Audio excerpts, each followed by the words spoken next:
Okay, welcome to another astronomy photography video, Starman Astro. Now, I did say that I was going to be doing more kind of hands-on, kind of showing the settings, how I set some of these shots up, and that's what I'm going to be doing tonight. What I'm going to do tonight is something very different, and I'm not even sure if anyone's even tried this before, but I'm going to see if I can capture some stars above Blackpool Tower. And not only that, I want to see if I can capture star trails. That's leaving the shutter open for a long time, taking a series of exposures and then stacking them together to get long star trails. And that is the idea. In fact, I'm not even sure if anyone's even done this before. I might be the only one mad enough to do it. I'm actually on a multi-storey car park in Blackpool town centre. There's the Grand Theatre down there. Grand Theatre. This is my view.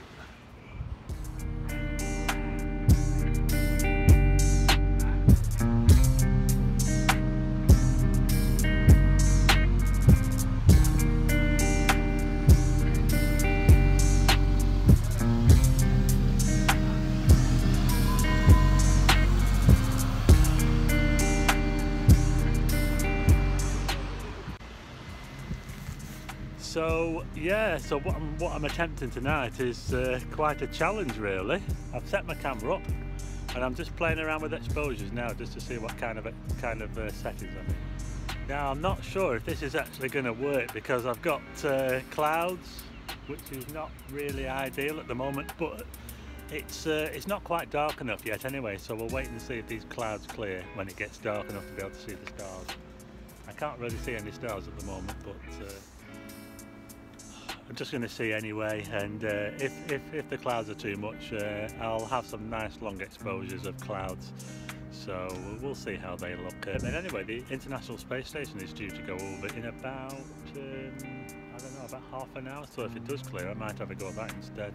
But anyway, for the time being I'm going to show how I've actually set the camera up for this particular shot that I have in mind. Right, okay, so here's the setup I've got, and I've actually got the 70-200 lens on there.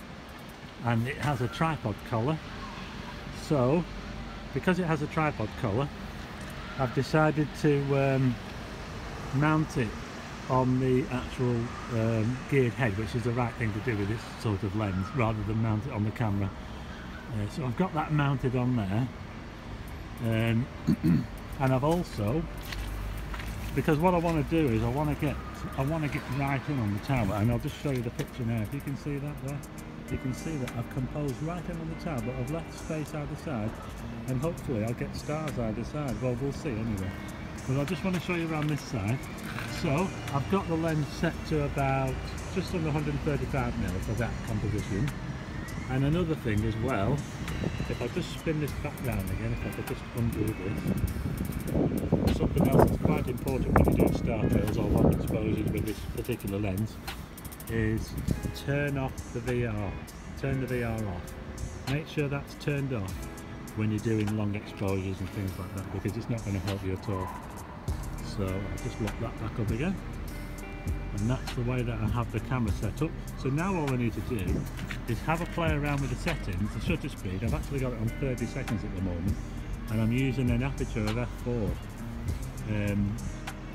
I don't need to have the lens wide open. I could even stop the aperture down and even more if I wanted to. What I really want to do is try and get the shutter speed over 30 seconds, maybe to a minute, or maybe even 2 minutes. It depends really. I'm going to have to play with it and see.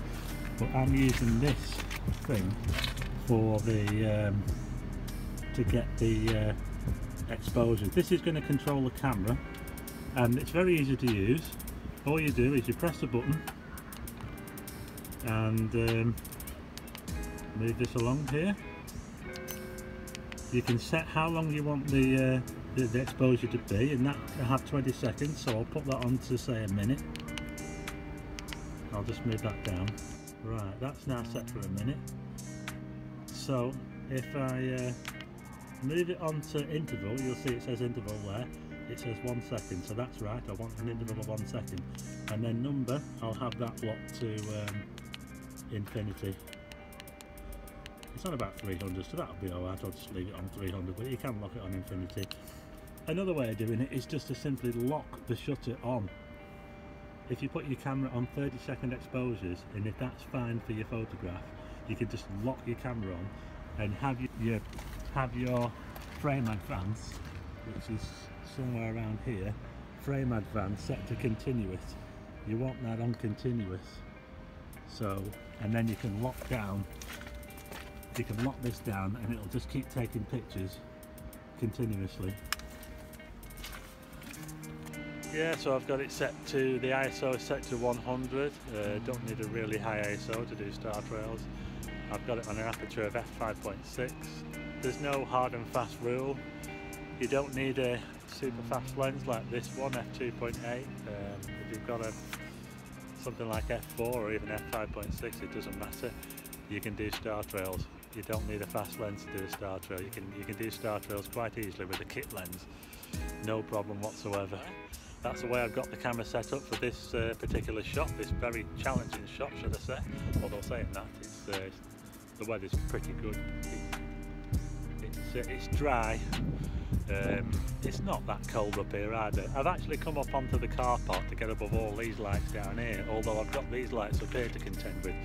But they're not going to be a problem for this photograph because I've got the lens pointed well away from these lights and I'm focusing right on the tower. The only thing I need to think about is that I don't want to expose for too long, because if I expose for too long, the light pollution that comes up from all these lights will interfere with the exposure and that will block out some of the fainter stars, so I don't really want to do that. I've got to balance the exposure so that I get some bright stars in there and a fairly darkish background. Okay, it looks to be clearing a little bit, or well, I say clearing, there's still plenty of clouds, but I saw a star. I just saw a star. But anyway, I've decided that I'm not going to start the star trail just yet, and I'm going to wait for the International Space Station to come over, and that's going to come over somewhere from there over that way, and I'm going to try a shot of the International Space Station coming over and going through the back of the tower, because I think it's going to be somewhere up maybe here, or it might be near the top, we'll see. We'll just have to see anyway. But I think that's going to be worth having a go at, so I'm going to have a little go and see if I can do that. I thought the ISS was going to go over somewhere about there, but when I checked on the chart I found out that it was going to go right over the top of the tower, and I knew it was going to go over the top of the tower from where I was because I can see Mars up here, and I checked on the chart that the ISS was going to go underneath Mars, and Mars is well above the tower, so I knew then that the ISS was going to go right over the top of the tower.